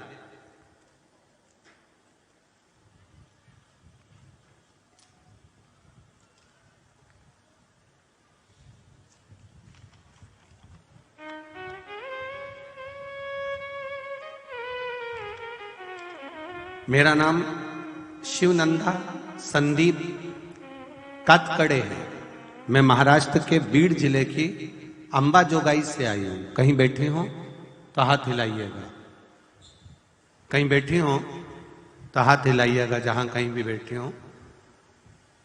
मेरा नाम शिवनंदा संदीप कातकड़े है, मैं महाराष्ट्र के, कहीं बैठी हो तो हाथ हिलाइएगा, मैं महाराष्ट्र की बीड़ जिले की अंबाजोगाई से आई हूं। शिव जी के बारे में क्या बताऊं गुरुदेव की, तू परली की कथा, परली बैजनाथ जहां सोमाणी जी ने कथा कराई थी, सुनने के बाद मैं महादेव शिव मंदिर में प्रतिदिन 1 लोटा जल, बेलपत्र और चावल चढ़ाने लगा। अचानक से मेरे पेट में दर्द होने लगा, अस्पताल ले गए, डॉक्टर ने मुझे सोनोग्राफी करने को कहा। सोनोग्राफी में मेरे पेट में एक गठान है ऐसा डॉक्टर ने कहा। हमने दूसरी जगह फिर जांच कराई, फिर डॉक्टर ने कहा कि इनके पेट में गठान है, 1 महीने के अंदर इसका ऑपरेशन करना जरूरी है क्योंकि गठान बड़ी है। गुरुदेव, ऑपरेशन कराकर गठान की जांच होने जाना थी, 1 महीने का समय डॉक्टर ने दिया था ऑपरेशन का। मैं भी आ गई दवाई लेकर, शिव जी को जल चढ़ाती, लोटा भर पानी चढ़ाकर उस जल को थोड़ा सा पी लेती, एक बेलपत्र खा लेती। 1 महीना की हमने प्रतीक्षा नहीं करी, 20 दिन के बाद हमने वापिस बड़े हॉस्पिटल में जाकर सीटी स्कैन किया, और सीटी स्कैन कराकर जब हम डॉक्टर को दिखाए तो डॉक्टर ने कह दिया अचंभे की बात है, ऐसा चमत्कार दुनिया में कभी नहीं हो सकता। तुम्हारी पेट में जो गठान थी वो बहुत बड़ी थी, पर अब वो गठान नहीं बची है। ये शिव तत्व है। भगवान शंकर की कृपा से वो गठान गल चुकी है। ये शंकर, ये ओखड़ी है।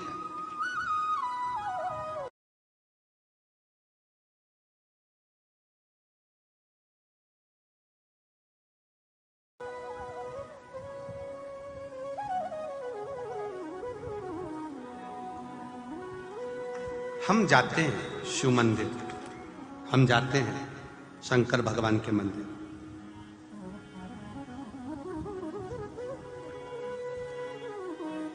मना नहीं, हम शिव जी के मंदिर जाते हैं, हम शंकर के मंदिर जाते हैं। और ऐसे आप नहीं हो कि नहीं जाओगे, जाओगे, पर केवल एक निवेदन, शिव के मंदिर जाओ, दिल से जाओ। शंकर की चौखट पर जाओ मेरे महादेव की, दिल से जाओ। पर निवेदन केवल इतना, जिस समय आप शिव के मंदिर में रहें, शंकर के करीब में रहें, जितने समय शिव महापुराण में रहें, उतने समय आप शंकर के बनकर रहें तो शंकर संभाल लेगा। फिर कोई आसक्ति नहीं रहना चाहिए। हम यहां तक कथा में कहते हैं, आप कथा सुनने आओ तो सोने के जेवर घर छोड़कर आओ, चांदी के जेवर घर छोड़कर आओ, पर्स मोबाइल घर छोड़कर आओ। आप तो कथा सुनने के लिए आए हो, शंकर के बनने आए। फिर आपको आसक्ति नहीं होना, छोड़ दो, घर पर छोड़ो, वापिस जाके पहन लो। सोने के आभूषण, सोने के जेवर, चांदी के जेवर आप अपने घर पर पहन लो।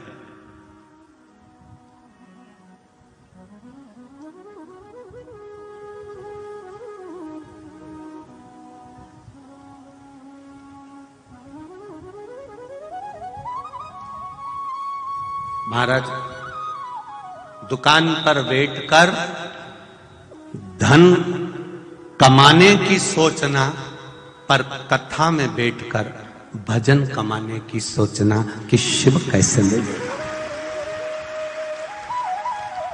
भगवान शिव कैसे प्राप्त हो।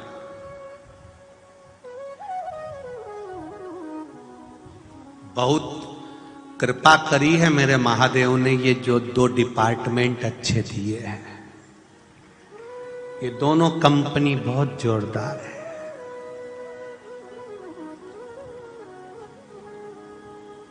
बड़ी कृपा से मिली है।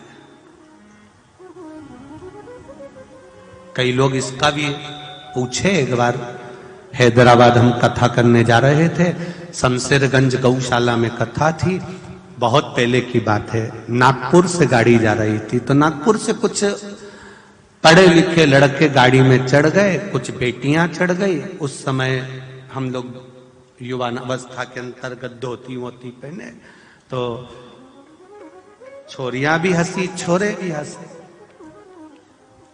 उन्होंने कह दिया, कहां जा रहे हो? हमने कहा हम हैदराबाद जा रहे हैं। अच्छा, क्यों जा रहे हो? कथा है। अच्छा, आप कथा करते हो? हमने कहा आप कथा करते हो? हमने कहा हाँ। फिर छोरों ने पूछा आप कथा करते हो? हमने कहा ना। कथा करने वाले के तो सींग होते हैं, हम थोड़ी ना करते। आप कथा करते हो? हमारा एक प्रश्न है, उत्तर दे दोगे क्या? हमने कहा बोलो क्या बात है। भगवान ने आंख 2 बनाई, नासिका बनाई, हाथ बनाए, पांव बनाए, मुंह बनाया, फिर भगवान ने कान बनाया। तो कान बनाया तो सुनाई तो ये 2 छेद हैं, इससे देता है। फिर भगवान ने ये क्यों बनाया? अरे हमने कहा इतनी सी बात तो तेरे कॉलेज के प्रोफेसर से पूछ लेता, तेरे टीचर से पूछ ले, घर पे तेरे मम्मी पापा से पूछ ले। नहीं, आप कथा करते हो, आप बताओ। भगवान को सुनाई तो ये 2 छेदों से देता है, तो ये क्यों बनाया? हमने कहा भैया, भगवान का एक नाम चतुर नारायण है। उनको मालूम है जब तेरा बुढ़ापा आएगा तो चश्मे का स्टैंड कहां से लाएगा, इसलिए उन्होंने पहले से व्यवस्था करके भेजा, स्टैंड दिया है। यहां रख चश्मा, क्यों रे दीनानाथ, स्टैंड दिया यार। अब इतनी कृपा उसने करके भेजी है। फिर उन लड़कों ने और बेटियों ने कहा आप ही कथा करते, हम जा रहे हैं। हमने कहा हैदराबाद नहीं आ रहा है, आए शरीर दिया। सबसे जरूरी मेरे महादेव ने अगर दिया है तो ये कर्ण दिया है। जहर घर का एक व्यक्ति पीता है तो एक मरता है, पर इसके अंदर अगर जहर चले गया किसी की निंदा का तो एक नहीं मरता, पूरा घर मरता है। जैसे दशरथ जी का चरित्र देख लो, मंथरा ने कोई जहर की पुड़िया नहीं दी थी, मंथरा ने केवल केकई के कानों में जहर घोल दिया था। ऐसा जहर केकई के कान में गया था कि पूरा घर बिखर गया था। मेरे परभणी वालों, ऐसा जहर तुम्हारे कानों में कोई ना घोल दे, उससे बच कर ले लेना, उससे बचना। कोई आया बहू के लिए कुछ कह गया, कोई आया सास के लिए कुछ कह गया, कोई आया पति के लिए कह गया, कोई आया देवर के लिए कह गया, मायके गई तो वहां कह दिया तू अकेली क्यों लगी रहती है, तेरे घर में देवरानी है वो भी तो काम कर लेती है, तू काहे को लगी रहती है। ये जहर घोला जा रहा। कोई आया तुरंत आकर कह दिया बेचारी तुम्हारी बड़ी बहू कितना काम करती है, मतलब छोटी बेटी खाती है। ये केवल ये जहर की पुड़िया लेकर नहीं आए हैं, परंतु ये जहर घोल कर जा रहा है। आज बड़ी के मन में आ जाएगा कि मैं दिन भर काम करती हूं और छोटी बिल्कुल नहीं करती। जहर घुल गया, धीरे धीरे धीरे धीरे धीरे धीरे वो जहर अंदर अंदर घुटेगा घुटेगा। फिर वो अपने पति से कहेगी कि दिन भर तुम दुकान पे काम करते हो, छोटे भैया क्या करते हैं। फिर वो घुटता घुटता घुटता एक दिन विस्फोट हो जाएगा, घर टूट जाएगा, परिवार टूट जाएगा और वो जहर अपना काम कर जाएगा।